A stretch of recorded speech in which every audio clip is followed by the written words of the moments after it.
Milyon-milyong kabataan ay may mulat ng kamalayan sa mga umiiral na sistema sa bansa.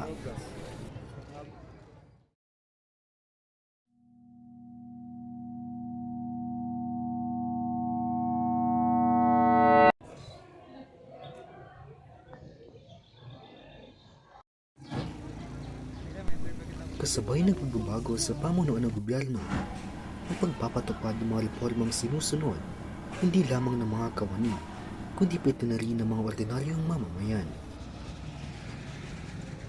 Isa sa may pinakamatinding epekto sa bansa, lalong-lalo na sa pamayanan, ang reformang pang-edukasyon na maya't mayang pinaiiral ng pamahalaan.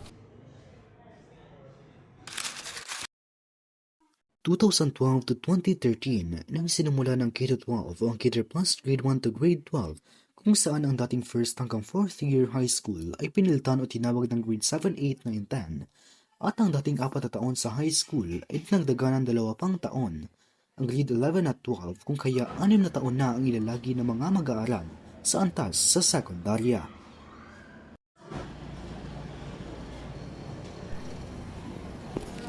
Ang senior high school ay ang huling 2 taon ng K-12 program ng Department of Education sa Pilipinas.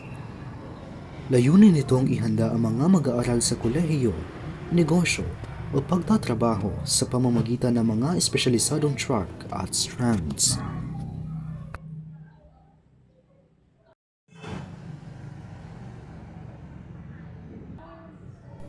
Ang pagbabagong ito ay alinsunod daw sa Global Standards of Education na naglalayong gawing holistiko ang bawat mag-aaral at nang maging handa sa trabaho o employment pagkatapos ng senior high school.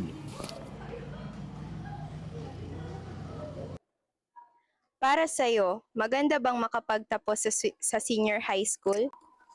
Yes. Ngayon masasabi ko na I am now in college. Masasabi ko na mas okay and mas better na if you took senior high school. Kasi senior high school is like a preparation or a training ground for college.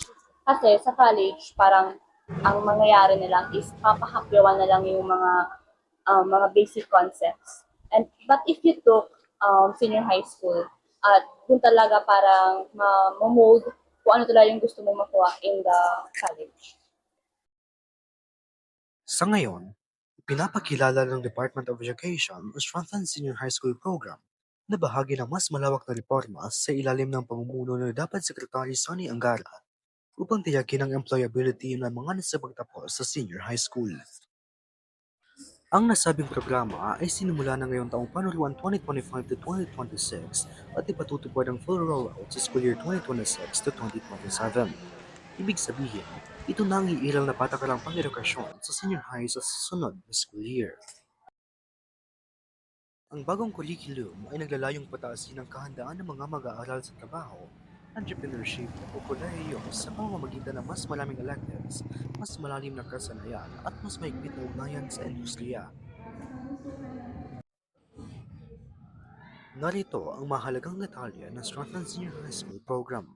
Una, maraming electives. Magkakaroon ng mas malawak na pagpipilian ang mga mag-aaral sa grade 12 upang mas mapadali ang kanilang espesyalisasyon base sa interes at kurso sa kolehiyo. Work-ready pathways. Nakatuon ang programa sa pagbuo ng 21st century skills tulad ng critical thinking at problem solving na kinakailangan sa tunay na mundo ng pagtatrabaho. Alignment sa international standards. Ang pagbabagong ito ay tugma sa pandaigdigang pamantayan ng edukasyon para sa mas magandang kalidad ng pagkatuto. Ano ang masasabi ninyo sa pagbabagong ito sa baitang 11 at 12 bilang senior high school graduate? So ngayon ko lang nalaman na dalawa na lang pala yung track sa senior high school.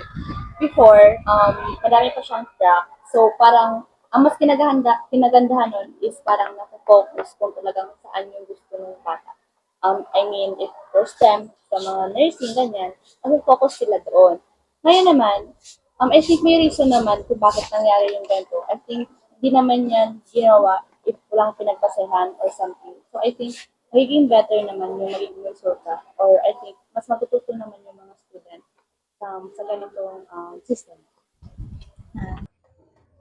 Sa huli, Hindi naman nakabatay sa mga batas at alituntunin ang inaasam nating pangarap dahil wala sa kanila kung sino man ang susi sa tagumpay kundi nasa ating kanya-kanyang kamay.